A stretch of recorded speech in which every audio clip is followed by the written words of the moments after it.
EP. Jayarajan CPM-ന്റെ സംസ്ഥാന secretariat യോഗത്തിൽ പങ്കെടുത്ത് തിരിച്ചുപോയി. അദ്ദേഹത്തിന് പറയേണ്ട കാര്യങ്ങൾ സംസ്ഥാന സെക്രട്ടേറിയറ്റ് യോഗത്തിൽ പറഞ്ഞു എന്നാണ് അറിയുന്നത്.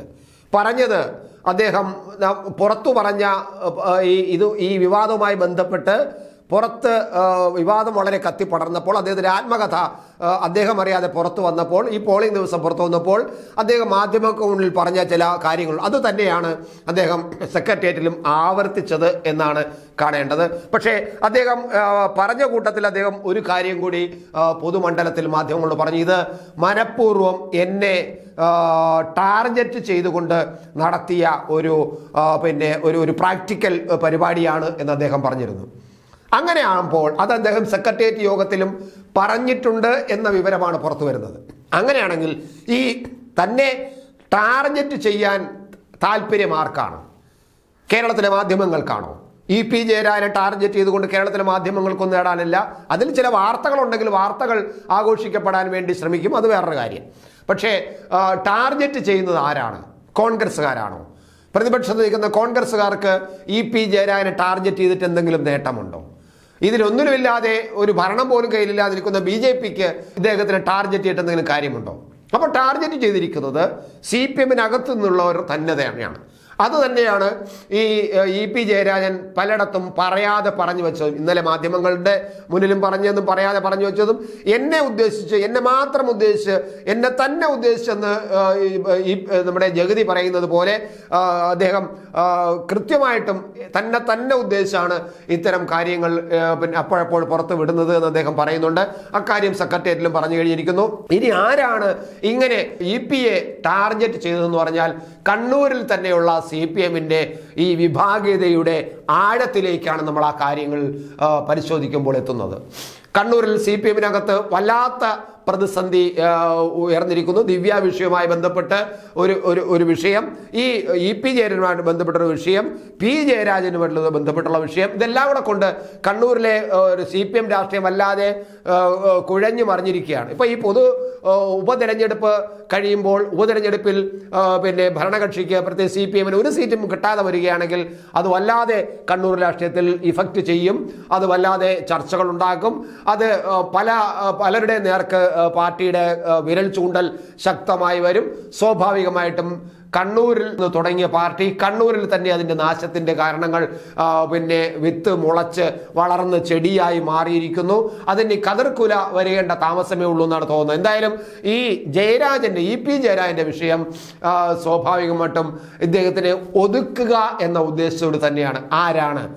ആർക്കാണ് താല്പര്യം? കൃത്യമായിട്ടും ജയരാജൻ്റെ വിഷയം ഉയർത്തിക്കൊണ്ടുവന്നത് പ്രധാനമായിട്ടും സംസ്ഥാന കമ്മിറ്റിയിൽ പി. ജയരാജനാണ്. വൈദേഹി റിസോർട്ട് വിഷയം സംസ്ഥാന കമ്മിറ്റിയിൽ പാർട്ടി സംസ്ഥാന സമിതിയിൽ കൊണ്ടുവന്നതും ചർച്ച ചെയ്തതും പരാതിയായിട്ട് പോയതും, പിന്നീട് പാർട്ടി അത് വലിയ താല്പര്യമെടുക്കാതിരുന്നപ്പോൾ പിന്നീട് ഒരു സംസ്ഥാന സമിതിയിൽ ഞാനൊരു പരാതി നൽകിയല്ലോ ഈ വൈദേഹി റിസോർട്ടുമായിട്ട് എന്തായി പാർട്ടി എന്ത് തീരുമാനമെടുത്തു, എന്ത് നടപടിയെടുത്തു വീണ്ടും ചോദിക്കുകയും ചെയ്തു. അപ്പോൾ സ്വാഭാവികമായിട്ട് അവിടെ നടക്കുന്ന സംഭവങ്ങൾ എന്തൊക്കെയാണെന്ന് അറിയാം. അദ്ദേഹം പറയുന്നുണ്ട്, ഇ.പി. ജയരാജൻ പറയുന്നുണ്ട്, ഞാൻ എഴുതുന്ന ഈ ആത്മകഥ അതിൻ്റെ ഭാഷാ ശുദ്ധീകരണത്തിന് വേണ്ടി ഞാൻ ചിലരെ ഏൽപ്പിച്ചിട്ടുണ്ട്. സ്വാഭാവികമായിട്ട് ഈ വലിയ തിരക്കുള്ള രാഷ്ട്രീയ നേതാക്കൾക്കും മറ്റുമൊന്നും ഒരു ആത്മകഥ എഴുതുമ്പോൾ ഒരു ശുദ്ധമായ നല്ല ഭാഷയിൽ ആത്മകഥ എഴുതാൻ കഴിയില്ല. അത് സത്യത്തിൽ ഞങ്ങളെപ്പോലുള്ള മാധ്യമ പ്രവർത്തകരെ വന്ന് കാണുകയും നമ്മൾ അത് ഒന്ന് ഭാഷാശുദ്ധി വരുത്തി ഒരു വായന ഇഷ്ടപ്പെടുന്ന തരത്തിലുള്ള ഒരു വായനാ സുഖമുള്ള ഭാഷയാക്കി മാറ്റുന്നത് സ്വാഭാവികമാണ്. അങ്ങനെ പലരും വന്നിട്ടുണ്ട്. പ്രധാനപ്പെട്ട മാധ്യമ പ്രവർത്തകർ അത്തരം ജോലികൾ ചെയ്തിട്ടുണ്ട്. ഞാനും അത്തരത്തിലുള്ള ജോലികൾ ചെയ്തിട്ടുണ്ട്. മറ്റു പലർക്കും വേണ്ടിയിട്ട് എഴുതിയിട്ടുണ്ട്. അതിനെ ഗോസ്റ്റ് റൈറ്റിംഗ് എന്നൊക്കെ പറയുമെങ്കിൽ പോലും അത്തരത്തിലുള്ള ഗോസ്റ്റ് റൈറ്റിംഗ് ഞാനും നടത്തിയിട്ടുണ്ട് പലർക്കും വേണ്ടിയിട്ട്. എന്തായാലും അതുപോലുള്ള ഒരു ഈ ഭാഷാശുദ്ധി വരുത്താൻ വേണ്ടിയിട്ട് ചിലരെ ഏൽപ്പിച്ചു എന്ന് ഇ.പി. ജയരാജൻ പറയുന്നുണ്ട്. അവരിൽ നിന്നും ചോർന്നതാണോ? പക്ഷേ അത് വിശ്വസ്തരായ പാർട്ടിയുമായിട്ട് അടുത്ത ബന്ധമുള്ള ആൾക്കാരെയാണ് ഏൽപ്പിച്ചതെങ്കിൽ അവരെന്തിനാണ് ഇത് ചോർത്തിയത്? ചോർത്തിയിട്ടുണ്ടെങ്കിൽ എന്തിനാണ് ചോർത്തിയത്?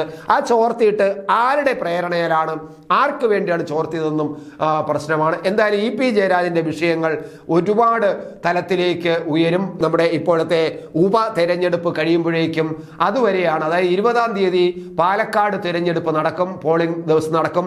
അന്നെ പുതിയ എന്തെങ്കിലും സംഭവങ്ങൾ ഉടലെടുക്കുന്നുണ്ടോ എന്നതാണ് CPM-ന്റെ ഉള്ളിലുള്ള വല്ലാത്ത ഭയം. അത് ഇ പി ജയരാജനും അത്തരത്തിലുള്ള ഭയമുണ്ട്.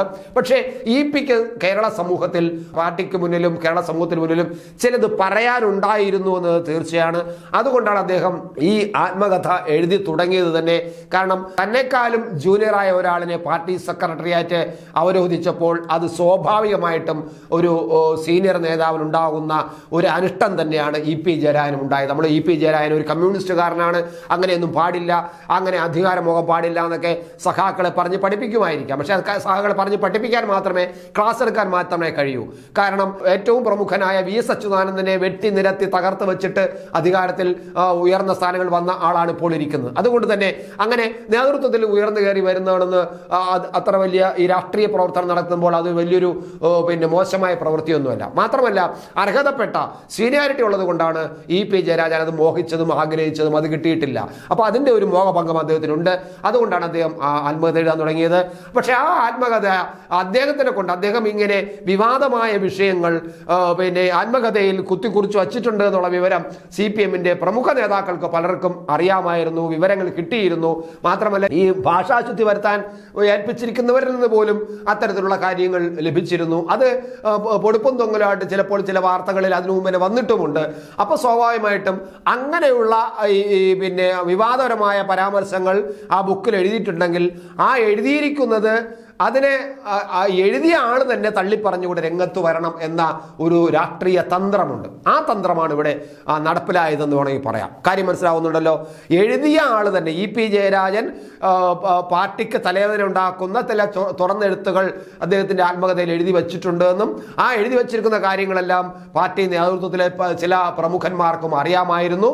പക്ഷേ അത് പുറത്തു വന്നു കഴിഞ്ഞാൽ വലിയ മാധ്യമങ്ങൾ അതെടുത്ത് ചർച്ച ചെയ്ത് വലിയ വിഷയമാക്കും. അപ്പോൾ പുറത്തു വരുന്നതിന് മുമ്പ് അതിന് എടുത്ത് പുറത്തിട്ട് വലിച്ചു കീറിക്കഴിഞ്ഞാൽ അത് ഞാൻ എഴുതിയതല്ല, അത് എൻ്റേതല്ല എന്ന് അദ്ദേഹം തന്നെ, ഈ ഇ പി ജയരാജൻ തന്നെ മാറ്റി പറയും. അങ്ങനെ ഇ പി ജയരാജനെ കൊണ്ട് തന്നെ, എഴുതിയ ആളിനെ കൊണ്ട് തന്നെ അതിനെതിരെ പറയിപ്പിക്കാനുള്ള തന്ത്രവും കൂടി ഇതിന് പിന്നിലുണ്ട് എന്നത് കൃത്യമായിട്ട് നമ്മൾ മനസ്സിലാക്കേണ്ടതുണ്ട്. അങ്ങനെ വരുമ്പോൾ കൃത്യമായിട്ടും ഇ പി ജയരാജനെ ഒതുക്കാൻ, ഇ പി ജയരാജൻ പറയുന്നത് പോലെ തന്നെ ടാർഗറ്റ് ചെയ്യാൻ പാർട്ടിക്കകത്തുനിന്ന് തന്നെ, പാർട്ടിയുടെ ഉന്നത സ്ഥാനങ്ങളിൽ നിന്ന് തന്നെ പ്രവർത്തനം നടന്നിട്ടുണ്ടോ?